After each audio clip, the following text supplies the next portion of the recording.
பேரு சுமஹா. நீங்க ஒரே கிளாஸா? சார் ஆமாங்க sir. All the best.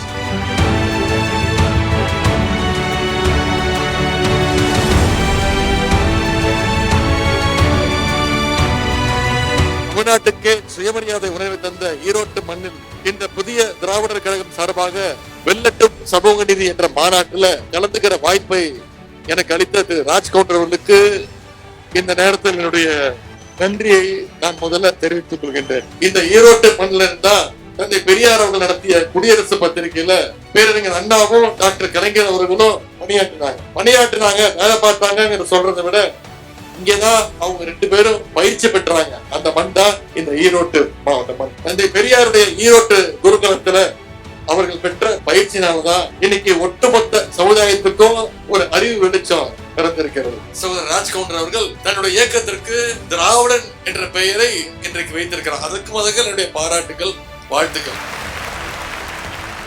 Dravida Munnetra கழகம்னு சொன்னாரே அது சமூக நீதி இயக்கம் தான்.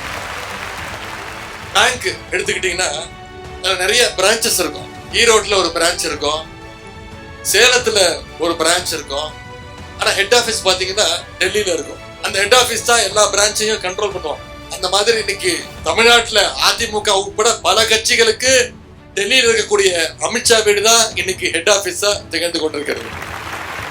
சில மாதங்களுக்கு முன்பு நீங்க தொலைக்காட்சியில பார்த்திருப்பீங்க, செய்திகள்ல பார்த்திருப்பீங்க. திரு எடப்பாடி பழனிசாமி அவர்கள் பல கார்கள் மாறி போய் அமித்ஷாவை போய் பார்த்துட்டு வந்தார். அவர் வழியில அதே மாதிரி இந்த பகுதியை சேர்ந்த மூத்த முன்னாள் அதிமுக அமைச்சர் அவர்கள் அடுத்துவாரு போறேன், ஆன்மீக பயணம் போறேன் அப்படின்னு சொல்லிட்டு அவரும் போய் அமித்ஷாவை போய் பார்த்துட்டு வந்தார்.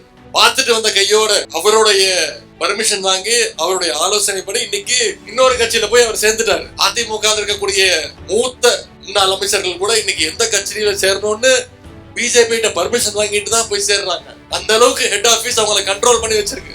இதெல்லாம் நாம நினைக்கிற மாதிரி கட்சி மாற்றம் கிடையாது, ஜஸ்ட் பிரான்ச் மாற்றம், அவ்வளவுதான்.